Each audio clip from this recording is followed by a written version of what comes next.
nyo na ba? Tingnan nyo kung nandiyan. Ha? Tingnan nyo maigi kung ako.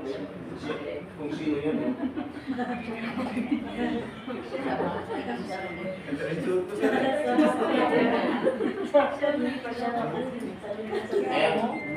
Siya ba yun?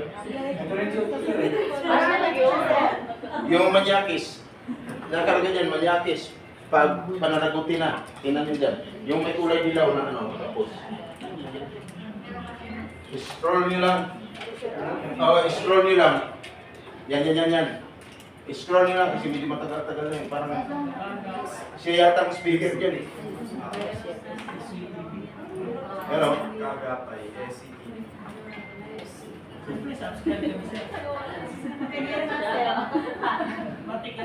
Baka, hindi ka. Kaibigan ko lang yan. Nakita nyo? Nakita nyo na lahat? Taas yung cellphone, taas. Taas please. Taas. Sa mga na ano na. Okay. Kung nakita nyo, wala kayong ibang gagawin. Subscribe. Tapos na. Okay. Bakit? Sino yan? Yan dyan. So, walang iba kundi ako po yan. No? Ako yung speaker ninyo ngayon. Anong ginawa ko dyan? Di ba? May na-actionan na problema na. Meron pa dyan, makikita nyo, akala mo, pusit lang, nakabalandra dyan. Nakiusap kasi. Hinanatan ko. Sir, baka pwedeng tanggalin na lang kasi palabasin naman namin ang pasyente sa ospital eh. Paano kasi congressman hindi ka kilala ng mga staff mo. Na-aksidente yung pahinante nyo sa Calbayog Samar. Walang pakialam yung mga staff mo. Hindi daw kayo kilala, hindi daw kayo may-ari ng company. Tagalaguna. Kaya ginawan ko ng kwento. Sabi niya, Sir Sam, baka pwede tanggalin na lang. Babayaran naman namin ang hospital, 200,000, 3 linggo pa lang pumatak. Bakit? Yung pahinante, tumalon nung wala ng preno ang delivery truck sa Calbayog Samar, patawid ng Bicol. Nung tumalon, ay sumabit yung bayan. Wala. Putok hanggang dito. Wala na. Kaya inapilahan, tinanggal ko ng part, pati dito hiniwa. Grabe. 3 magkakapatid, mahirap na. Tapos pagkatapos babayaan mo. Nung nakiusap sa akin, okay, Congressman i-pull out nyo na, bayaran nyo ang billing ng hospital. Sir Sam, please, sabi ko, siguraduhin nyo na may pull out nyo, mabayaran nyo. Bakit?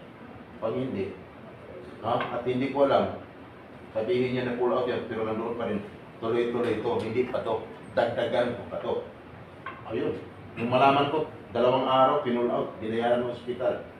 Hindi tinanggal ko na. Nakiusap eh. Robagsak yung company. Pero hindi totally na tinanggal ko. Ang ginawa ko, pre-private ko lang. Para hindi na makita. Kahit nino. Bakit ko pre-private? Sayang yung views. Okay! Ang news player ngayon, bilang may Mrs. Sam Carho sa tagapagsalita ng Maya Pilos Maria Story. Nandito rin po kami ngayon. Nagtatanong Mrs. Sam, nandito kami sa napakalang mga services para sa inyong pagtatanong. Mrs. Sam, ano naman ang mga services niyan? Ang lagi kong sagot. Ganito, mamaya, inyong malalaman ang buong detalye sa ating pagbabalik. Ma'am, okay yun yung boses ko. Okay. Salamat. Gising lahat. May gutom? Gising tulog eh. May gising. Oh, merong daming tulog. Kanina ko padandaan sila ko. Sige, mamaya tulogan ako. Mabait ako sir. Talagang nagpapatulog ako ng tao habang nasa Diyos. Kasi naaawa ako. Malalayo pang pinagalingan siyempre. Kulang sa tulog. Kaya kailangan, alagaan mo. Wala nang kain, hindi mo papatulogin. Kaya dito, binubusog ko ang mga participants pag ako nagtok. At saka yung inaantok, pinakatulog ko. Subukan mong matulog. Kasi dito lahat ng tulog, gising. Magugulat ka, aangat na lang ang puwit mo sa upuan. Kahit saan ka nakaupo, makikita kita. Bakit? 4 at 3 ang mata ko. 1, 2, 3. Kumplito yan. Habang ako'y natutok, umiikot yan, sir. Umiikot yan, gano'n, no? Kitang-kita kung sino ang nakaidlip, sino ang nakipagkwentuhan, kung ano kanyang ginagawa dyan. Kitang-kita. Kaya sana concentrate. Ang oras sa buong kapuluan, alas 2:20 ng hapon. Advance ba sa akin? Advance, no? Sa inyo, anong oras po? Same po sa akin. Ha? Okay. Sa akin po same. Okay. Okay, maglala. Lahat ng gutom, busog. Lahat ng may problema, mawawala. Lahat ng antok, gising. Sino mga isa bro? Taas mo kamay. So bro, Thank you. 7. Sino mga first timer? Taas mo kamay. 8. 7 ang ex-abroad. 8 ang first timer. Pero mayroong hindi tumataas ang kamay. Sa hindi tumataas ang kamay, no? Ang tanong ko, ano kayo? Sabi ng iba diyan, pakialam ko sa'yo. Bilisan mo kasi gutom na kami. Tama? Ngayon ganito, huwag kayong mag-alala. Alam ko pagod ka lang, kaya ayaw mo tumaas ng kamay. Bakit kami Sir Sam nagtatanong? Gusto ko lang malaman. Kaya ako'y nagtatanong. Sa mga ex-abroad na ngayon, mga ex-abroad ngayon, magtatanong lang, sinong ex-abroad na umabot na ng 20 years sa labas ng bansa? 20 years. Ikaw, sir? 15 years. 12 years. 10 years. 10 years. Ma'am, kamusta? Ganun pa rin sir. Ganun pa rin. Nakapag-ipon? Meron naman sir, may napundar naman. Ano napundar? Anong napundar mo, ma'am? Pa. Lupa at? Lupa lang. Lupa sa bahay pero Bye. Okay. Pira, wala na ipon. wala na. Wala na. May anak, ma'am. Meron pa isa. May asawa. Wala po. Hindi po. Saan? Paano ka nagkaanak? Solo parents sir. Solo parents. 13 years. 13 years. Solo parents daw. Okay, ma'am. Thank you. Hanggang doon lang ako. Ma'am, anong trabaho mo noon? Domestic po, 4 years. 4 years. Kamusta ang pagiging domestic helper? Masaya. Masaya sir andun lahat. Masaya, malungkot. Malungkot. Parang dito sa Pidos. Masaya, malungkot. Di ba? Gutom. Anong country ka noon, ma'am? Dubai. Dubai. Nakaranas ka ba, ma'am, ng mga pagsubok na akala mo parang hindi mo na kaya pero nagawa mo parang Year 2013. anong nangyari sa'yo? Yung parang sabay-sabay lahat ng problema sir. Pwede mong ikwento ng dire-diretso. Sa family na naman sir. Sa pamilya lang. Iniwanan ka. Ay, hindi sir. Wala. Okay. Sa labas ng bansa? Wala. Maayos naman po sir. Maayos. Wala. Okay. Kung wala kang problema doon, huwag mo nang isali yung pamilya mo. Doon sa labas, ang tinatanong ko. Okay! Diyan mayroon ba? Yung nakaranas na pinagutuman ng employer, sinasaktan, tapos, yun, hindi pinapakain, mayroon diyan nakaranas? Wala naman? Wala naman. Nung katulad yung dalawa na pinanood nyo, pina-open ko sa inyo. Rape ang kaso noon. Guys, dalawa. Pareho silang magaganda, di ba? Yan. Kaya ito yung imit ko. Sabi ko, bakit kaya ito na-rape? Yung pala sa panunuot ng damit, dapat ayusin nyo. No? Hindi yung nakalabas lagi dito, tapos ako ang kasama mo. Parang matibay-tibay din naman ang karubahan ko. Hindi basta-basta ako kumakagal. No? Tapos, dito, mahaba. Hanggang dito. Pero nakahiwa naman dito. Tapos kung nakatayo, pag umihip ang hangin, siyempre nakikita mo yung damit na lumilipad. No? Nakikita mo rin yung basta doon na iwasan, yung makakuha ng attention yung employer mo sa'yo. Kasi pag akong employer mo sa labas ng bansa, ganun ang gagawin mo. Gagawin ko rin. Yung hindi, no? Yung naayon sa batas, Kasi bawal doon. Baka pwede na kitang pauwi. No? Kasi bakit? Labag doon sa batas. Dito kanina, di ba, nabanggit ni Ma'am Sandra dito. Yung sa pananamit, no?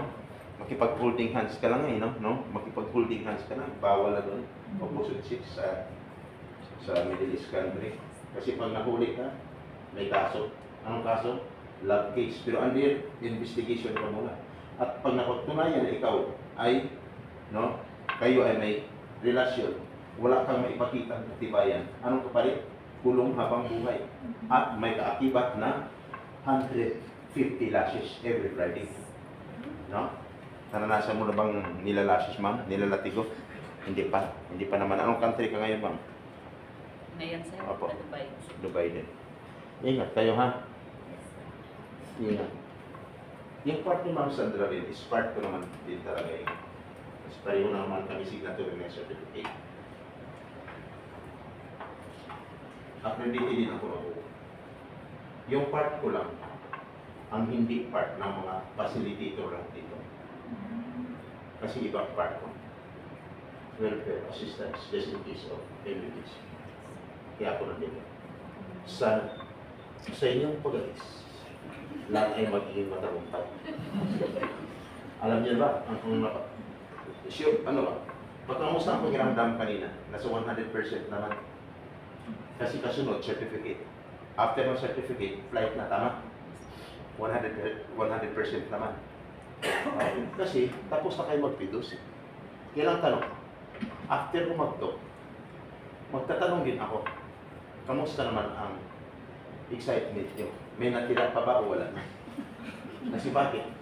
Sa lahat ng sasabihin ko dito, meron talaga kayo maririnig na parang katakot-takot, na hindi naman kaya tinatakot. Na yung sinasabi ko na yan ay naayon sa batas. Nang sabi ng UWA at DMW, dapat malaman ng mga OFWs ang katotohanan. Hindi na yung abroad na ng abroad, alis na ng alis. Bago umalis, pidos na ng pidos. No? Ang iba, tapos na magpidos, hindi pa rin nakaalis. Nag-apply uli, pidos na naman uli. Hindi pa rin nakaalis.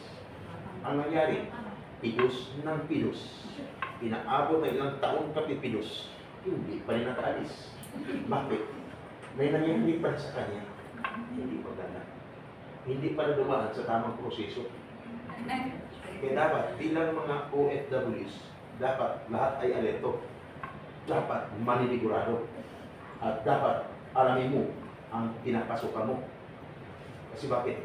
Iba ang batas sa pagiging OFW. Iba ang batas dito. Iba ang batas pagdating sa labas ng bansa. Kaya dapat alamin mo kung ano ang pinasukan mo. Tama? Bakit? Ano meron? Sino nagpidos noon? Ma'am, saan ka nagpidos noon? Sir, 2013 pa yun, sir. Ang tanong ko, saan ka nagpidos noon? Nakalimutan ko na, sir. Hindi ko tinatanong kung anong year. Ha? Nakalimutan mo, pero nagpidos ka. Pero nung magpidos ka, nung nakita mo ako dati doon sa pinagpidosan mo, ma'am, hindi.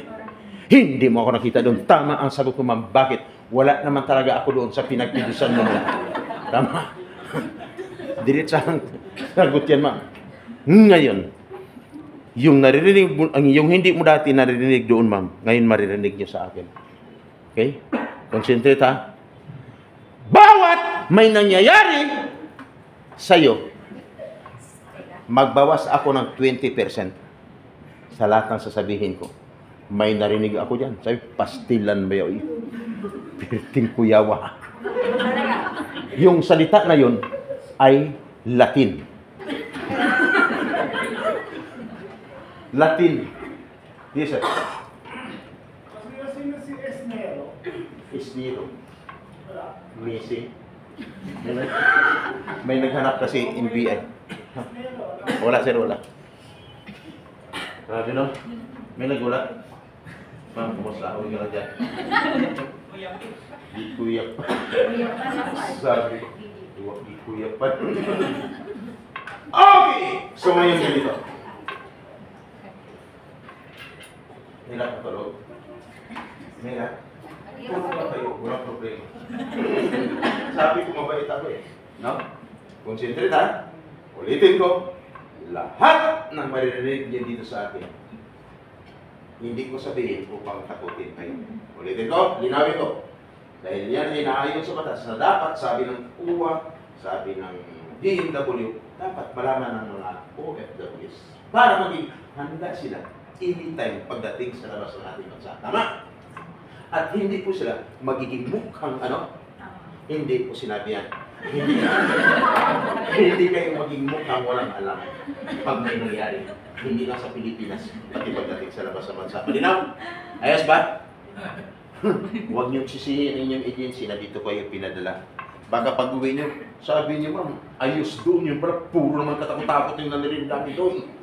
No? Dito kayo pinadala ng inyong agency. Bakit?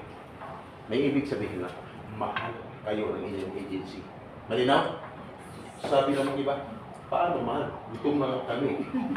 Hindi, mabubusog rin kayo. Ulitin ko. Ngayon, magtatanong ulit. Ex-abroad. Isigaw niyo ha. Yung totoong buhay, OFW pagdating sa labas ng bansa. Ex-abroad. Iparinig niyo sa mga first-timer ha. Ex-abroad, isigaw. Masarap buhay OFW o hindi? Ex-abroad. First-timer. Narinig nyo? Nagtanong lang kung masarap o hindi. Ang sagot diyan, either masarap lang o hindi. Pero konti lang sumasagot, no? Pero sabi niya, hindi. Parang lasing. Okay! Sabi ng mga first-timer diyan, ha? Hindi. Ano pala itong pinasukan natin ngayon? No? Sa training kasi, dapat maging matibay ang kalooban mo. Kasi kayo yung tinatawag na mga kayani. Tama? Alam niyo ba, kung hindi dahil sa inyo, bagsak ang ekonomiya ng ating bansa. Totoo hindi? Totoo. Totoo. Paano kayo tinatawag na bayani? Paano kayo naging bayani? Dahil maliit man ang sahod mo, kulang man ang sahod mo, magpapadala ka sa pamilya mo, tama? Dahil magpapadala ka, kailangan may dadaan yan, may sa remittances, may binabayaran na taxes, tama? Saan pinapasok? Sa kaban ng bayan, di ba? Pag pinasok mo sa kaban ng bayan, ang tanong, sino ang nakikinabang? Sabi ni isa dito, nung nakaraan, si Senador. Sabi ng isa, pati si Kapitan, damay. Grabe. Hindi mo alam, bakit? Paano mo na sabi si Kapitan? Kasi nung bigaya na ng ayuda, hindi siya nagatanggap. Okay, yan, sama ng loob. No? Huwag niyo nang intindihin yun. Ang importante, mahalaga. No? Makaalis kayo nga doon at magkatrabaho na sa labas ng bansa. Tama? Okay ngayon. Kaya kayo naging bayani. Kung ang mga sundalo, grabe ang training, mayroong mga sandata. Tama? Ikaw, ano ang sandata mo? Kung ano ang kalaman mo dito sa Pidos, yan ang sandata mo. Tama? Ready na ba? Okay. Magtatanong na. Sunod na katanungan. Di ba sabi ko magbawas ako ng 20%, ha? Naayon sa batas ko. Oo. Sino nakapagsaya ng kontrata? Taas yung mga kamay. Nakapagsaya na. Okay. Apat. Sino na hindi nakapagsaya ng kontrata? 5. Oh. Mayroon pa rin hindi tumataas ang kamay. Sa hindi tumataas ang kamay, tanungin kayo uli. Ano kayo? Sabi ni iba, gutom na nga kami. Pauliin. Pauliin yun. Okay. May sasabi. Di ba nagtanong kanina? Inulit ko lang. O bakit ko nagtatanong? Gusto ko lang malaman. Ayon sa batas, ang isang OFW mula, bago siya mag-Pidos, dapat nakapagsayin talaga ng kontrata. No? Nasa batas po yan, ha? Ang mga taga-agencies yan, alam nila yun. Pero huwag kayo mag-alala. Lahat ng naisipan mo ngayon parang hindi na maganda, may solusyon pa rin yan mga. Sabi ni iba, ha? Sign ng kontrata.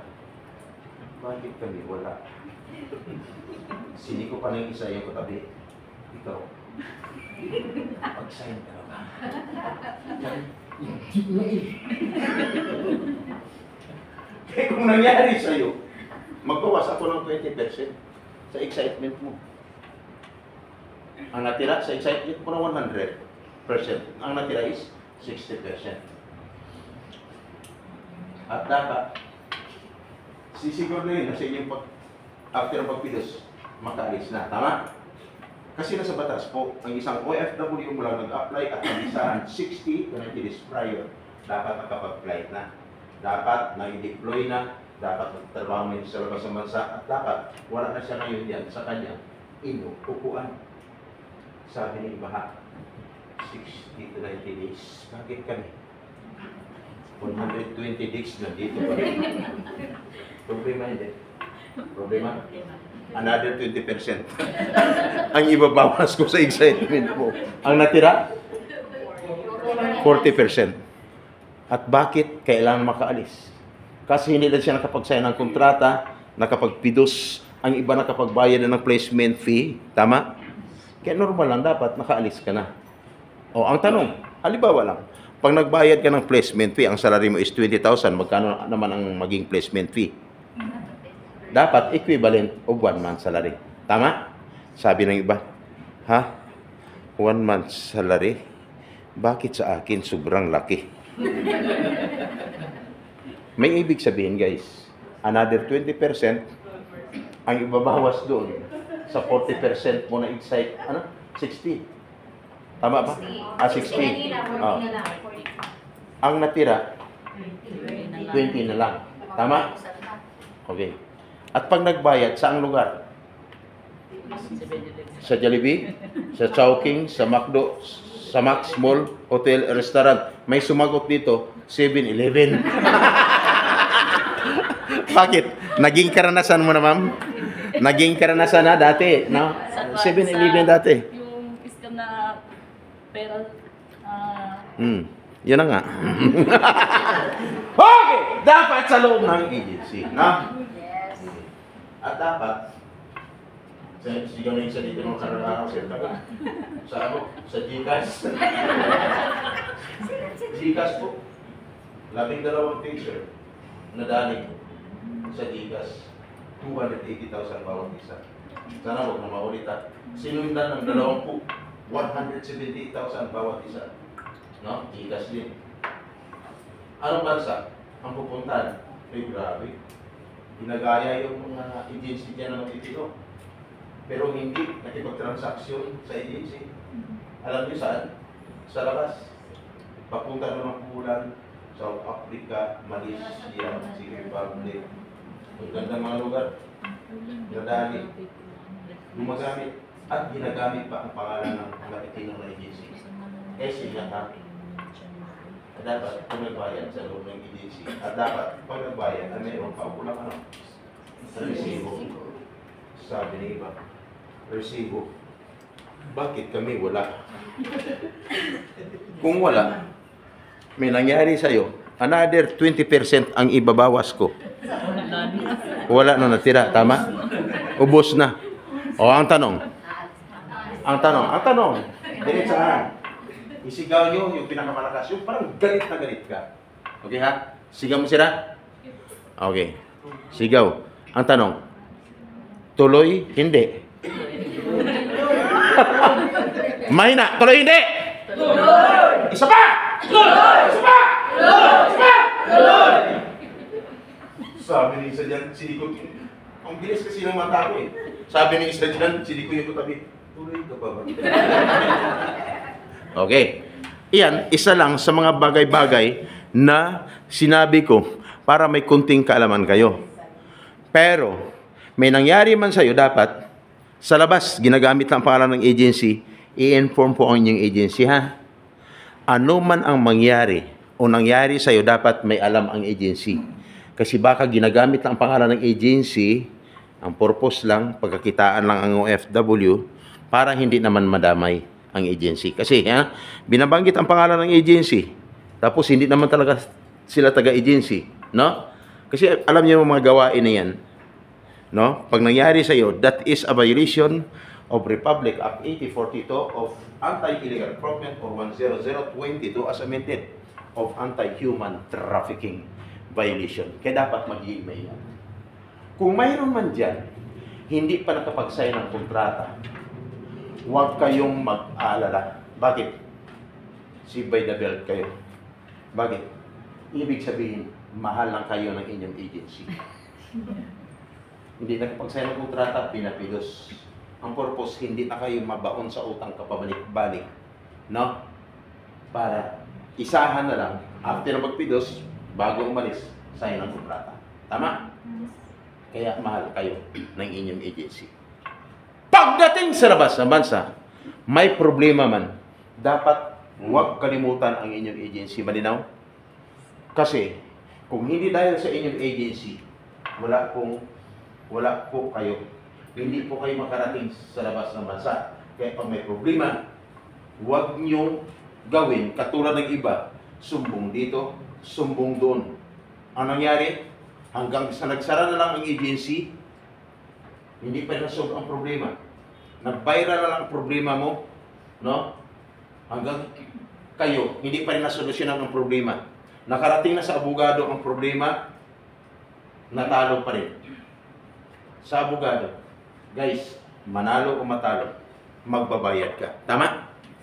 Kaya dapat, i-inform mo inyong agency. Pag nahirapan kayong kumontak sa inyong agency, mayroon po kayong number na pwedeng tawagan at siya po mag-inform sa inyong agency, pakiusapan na maayos sa inyong agency, diplomatic way ang kanyang gagawin. Tama?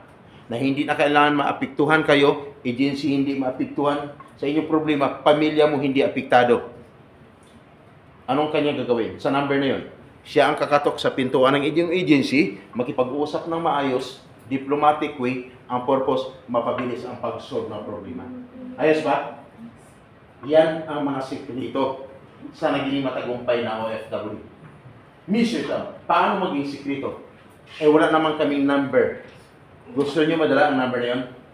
Yung number na yan, 0948-0939-970, 0965-35480. Copy? Hindi? Mga tanong, sinong gusto mo ng Pilipinas na tagumpay? Taas yung mga kamay. Taas. Thank you. Sino ang gusto mo ng Pilipinas na may dalang pera sa pamilya? Taas yung mga kamay. At sinong gusto mo ng Pilipinas na may dalang pera ang kanyang ATM card? Taas yung mga kamay. At last, sinong gusto mong ng Pilipinas na masaya kasama ang kanyang pamilya? Taas yung mga kamay. Alam ko, lahat gusto. Tama? Yes. Kaya yung number niyan, nagsisilbing protection just in case of emergency sa labas ng bansa. Gusto nyo? Gusto nyo lahat madala? O, taas yung mga kamay para tapusin na natin. O, gusto nyo kung sino malaman kung sino makausap doon? Dapat alam nyo, no? Hindi yung mga scammers. Okay. Gusto mo malaman? Walang iba kundi ako. No? Pag sinabi mo sa akin, "Hi, Mr. Sam," ang sagot ko sa iyo, "Hello." Ganun lang kasimple. So, no? Katulad ng isang nurse na missing doon. Saan tumawag?